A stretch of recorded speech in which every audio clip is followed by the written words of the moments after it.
Kau rasa diri kau tak elok, kau rasa diri kau tak sesuai dengan sesiapa.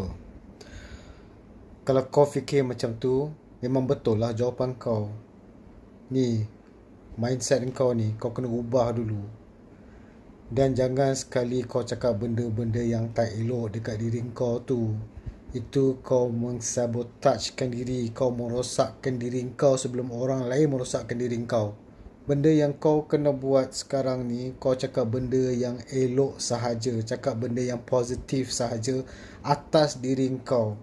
Kalau kau sendiri tak boleh sayang diri kau, macam mana kau nak mengharap orang lain nak sayang diri kau? It takes like to attract like. And jaga diri, jaga kesihatan kau, start exercise, be strong, be healthy. Makan tu kena jaga juga. Dan cari ilmu, tambah ilmu. Kau rasa diri kau macam ni sebab kau tak ada ilmu. So cari ilmu. Kalau kau tak ada idea kat mana nak cari, kau subscribe, kau follow aku. Kau tengok video apa yang aku akan sampaikan setiap minggu.